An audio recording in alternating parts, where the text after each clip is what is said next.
अस्सलाम वालेकुम दोस्तों। तो आज से हम स्टार्ट करेंगे रीनल सिस्टम की फिजियोलॉजी। सबसे पहला हमारा टॉपिक है फ्लूइड कंपार्टमेंट। अब फ्लूइड कंपार्टमेंट का क्या मतलब है?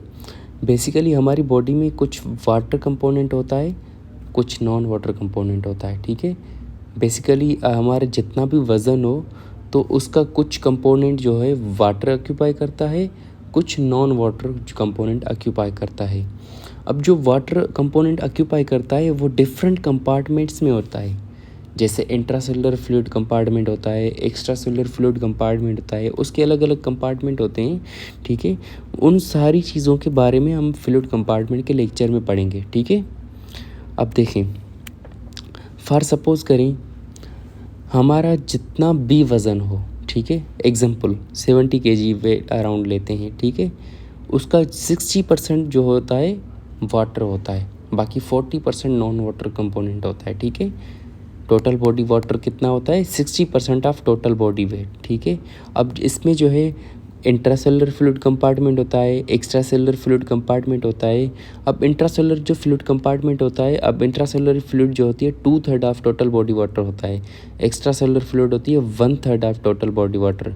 इसमें जो है 70 kg वाले बंदे में जो है 28 लीटर जो होगा इंट्रासेलुलर फ्लूइड होगा, और जो है एक्स्ट्रा सेलुलर फ्लूइड कितना होगा? 14 लीटर। ठीक है, 60% जो होता है टोटल बॉडी वाटर होता है, जिसमें से इंट्रासेलुलर 2/3 होता है और एक्स्ट्रा सेलुलर 1/3 होता है। अब एक्स्ट्रा सेलुलर फ्लूइड के अलग अलग कंपार्टमेंट है, जैसे प्लाज्मा आ गया, इंटरस्टिशियम आ गया। प्लाज्मा में जो होता है 25% वाटर होता है और इंटरस्टिशियम में 75%। ठीक है, अगर हम इसी 70 kg बंदे का अगर हम प्लाज्मा निकालें तो 3.5 लीटर होगा, और इंटरस्टिशियम जो होगा 10.5 लीटर। ठीक है, और एक हम अलग से कंपार्टमेंट लेते हैं, ट्रांससेलुलर कंपार्टमेंट। अब ट्रांससेलुलर कंपार्टमेंट का क्या मतलब है? कोई भी फ्लूइड जैसे किसी कैविटी में प्रेजेंट है, जैसे CSF आ गया, साइनोवियल फ्लूइड आ गया, प्लूरल फ्लूइड आ गया, पेरिकार्डियल फ्लूइड आ गया, पेरिटोनियल फ्लूइड आ गया, एक्वियस ह्यूमर आ गया। ये क्या है? किसी मतलब कैविटी के अंदर प्रेजेंट है, तो इसको कहेंगे ट्रांससेलुलर फ्लूइड। ठीक है, ये होते हैं एक्स्ट्रा सेलुलर फ्लूइड के कंपार्टमेंट। ठीक है, टोटल बॉडी वाटर कितना होता है? 60%। अब इसमें जो है होता है 2/3 जो होता है इंट्रासेलुलर होता है, 1/3 जो होता है एक्स्ट्रा सेलुलर होता है। ठीक है, अब एक्स्ट्रा सेलुलर में 25% आ जाएगा प्लाज्मा और 75% होगा इंटरस्टिशियम। बाकी ट्रांससेलुलर भी कंपार्टमेंट होता है। ये आपको फ्लूइड का समझ में आ गया। अब जो होते हैं कुछ आयंस जो होते हैं हमारी बॉडी में, जो है फ्लूइड में जो है कुछ आयंस प्रेजेंट होते हैं जो ओस्मोलरिटी क्रिएट करते हैं। ठीक है, अब कुछ आयंस जो होते हैं इंट्रासेलुलरली ज़्यादा प्रेजेंट होते हैं, कुछ एक्स्ट्रा सेलुलरली ज़्यादा प्रेजेंट होते हैं। उनके बारे में हम देख लेते हैं। जैसे इंट्रासेलुलर जो आयन ज़्यादा प्रेजेंट होते हैं, पोटेशियम आयन आ गया, मैग्नीशियम आ गया, ऑर्गेनिक फास्फेट जिसमें ATP ADP आ गए, और कुछ प्रोटीन्स जो होते हैं इंट्रासेलुलर फ्लूइड में ज़्यादा प्रेजेंट होते हैं। बाकी जो एक्स्ट्रा सेलुलर फ्लूइड में ज़्यादा आयंस प्रेजेंट होते हैं, इसमें आ गया सोडियम आ गया, क्लोराइड आ गया, बाइकार्बोनेट आ गया, और कुछ प्रोटीन्स होते हैं जैसे अल्ब्यूमिन, और जो है इम्यूनोग्लोबिन, और जो है क्लोटिंग फैक्टर। ये क्या है? एक्स्ट्रा सेलुलर फ्लूइड में ज़्यादा प्रेजेंट होते हैं।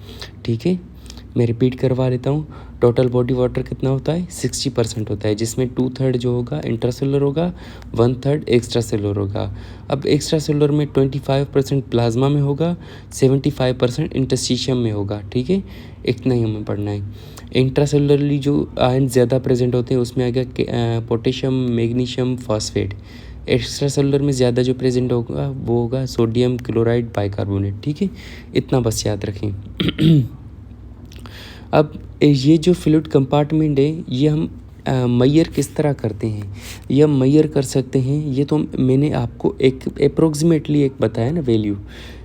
एग्जैक्ट वैल्यू जो हम मैयर करते हैं वो डाइल्यूशनल मेथड के थ्रू करते हैं।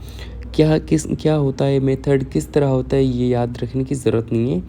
बस ये आप याद रखें, जो टोटल बॉडी वाटर है ये हम मैयर कर सकते हैं ड्यूटेरियम ऑक्साइड के साथ और ट्राइएटेड वाटर के साथ। Total body water tritium oxide tritiated water के साथ हम मेजर कर सकते हैं। एक्स्ट्रा सेलुलर जो होता है वो मेजर कर सकते हैं इन्यूलिन के साथ, मेनिटोल के साथ। प्लाज्मा जो मेजर कर सकते हैं रेडियो एक्टिव एल्ब्यूमिन के साथ, ठीक है। बाकी इंटरस्टिशियम हम मेजर कर सकते हैं, जैसे एक्स्ट्रा सेलुलर फ्लूइड में से अगर हम प्लाज्मा निकालूं तो कितना जो भी आ जाए क्या होगा, इंटरस्टिशियम में होगा, ठीक है। ये होगा हमारा एक्स्ट्रा सेलुलर फ्लूइड का पूरा हो गया, ठीक है। अब मैंने आपको बताया कि कुछ आयंस जो होते हैं इंट्रासेलुलरली ज़्यादा प्रेजेंट होते हैं, कुछ आयंस जो होते हैं एक्स्ट्रा सेलुलरली ज़्यादा प्रेजेंट होते हैं। वो क्या करते हैं, ऑस्मोलरिटी क्रिएट करते हैं, ठीक है। ऑस्मोलरिटी क्या होती है, it is a measure of solute concentration in solution. मतलब कि किसी भी सॉल्यूशन में कितने नंबर ऑफ सॉल्यूट्स हैं उसको हम ऑस्मोलरिटी के ज़रिए मेजर करते हैं। या इसकी दूसरी डेफिनेशन है नंबर ऑफ ऑस्मोल्स पर सॉल्यूट पार्टिकल, ठीक है।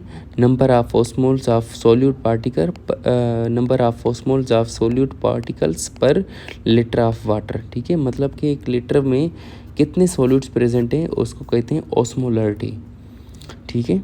अब ऑस्मोलरिटी जो होती है नॉर्मली हमारी बॉडी की ऑस्मोलरिटी होती है हमारी बॉडी के वाटर की 275 टू 295। अब मतलब कि इंट्रासेलुलर वाटर की ऑस्मोलरिटी, इंट्रासेलुलर भी आयंस प्रेजेंट है ना, तो उसकी ऑस्मोलरिटी 275 टू 295 होगी। एक्स्ट्रा सेलुलर फ्लूइड की भी ऑस्मोलरिटी कितनी होगी, 275 टू 295, ठीक है। अगर कोई चेंज आ जाए इसी ऑस्मोलरिटी में, एक्स्ट्रा सेलुलर फ्लूइड की ऑस्मोलरिटी में अगर चेंज होगा आ जाए, इंट्रासेलुलर फ्लूइड की ऑस्मोलरिटी में अगर चेंज आ जाए तो क्या होगा, वाटर फ्लो करेगा from low osmolarity concentrate water to high osmolarity water, ठीक है। इसको कहते हैं ऑस्मोसिस। ऑस्मोसिस क्या है, movement of water from low osmolarity to high osmolarity through semi permeable membrane. अब सेमी परमिएबल मेम्ब्रेन क्या है, सेल की मेम्ब्रेन है, ठीक है। फॉर सपोज करें हमारी आइसो जैसे इंट्रासेलुलर फ्लूइड में मैंने आपको बताया 275 टू 295 हमारा ऑस्मोलरिटी है। एक्स्ट्रा सेलुलर फ्लूइड में 275 टू 295 हमारी ऑस्मोलरिटी है। तो अगर फ्लूइड यहाँ से एक्स्ट्रा सेलुलर या एक्स्ट्रा सेलुलर से इंट्रासेलुलर फ्लो करेगा, नहीं करेगा, क्योंकि ऑस्मोलरिटी सेम है। ऑस्मोलरिटी सेम है तो ऑस्मोसिस नहीं होगी। फॉर सपोज करें एक्स्ट्रा सेलुलर फ्लूइड की हम ऑस्मोलरिटी घटाकर 200 कर लेते हैं तो क्या होगा, इंट्रासेलुलर फ्लूइड से बाहर एक्स्ट्रा सेलुलर फ्लूइड की जो ऑस्मोलरिटी कम हो जाएगी। अब low osmolarity to high osmolarity water flow करेगा, मतलब कि इंट्रासेलुलर वाटर जाएगा। अगर हम एक्स्ट्रा सेलुलर ऑस्मोलरिटी बढ़ा देते हैं, जैसे मैं 500 कर लेता हूँ, तो ये बाहर की तरफ फ्लो करेगा, ठीक है। तो इसको कहेंगे, ये किस तरह हम करते हैं, जैसे आइसोटोनिक।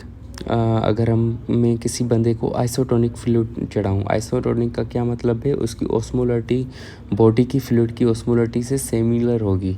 अगर उसकी सिमिलर ऑस्मोलरिटी होगी तो वाटर का फ्लो होगा, नहीं होगा।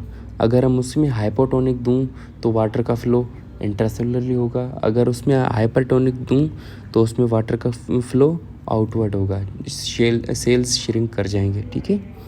बुक से देख लेते हैं।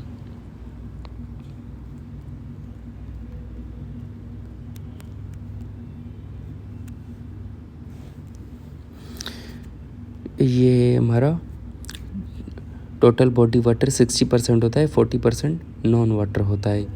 अब ये इसमें जो है 1/3 एक्स्ट्रा सेलुलर होता है, 2/3 इंट्रासेलुलर होता है, ठीक है। अब एक्स्ट्रा सेलुलर में 25% प्लाज्मा में होता है और 75% जो होता है इंटरस्टिशियम में होता है, ठीक है।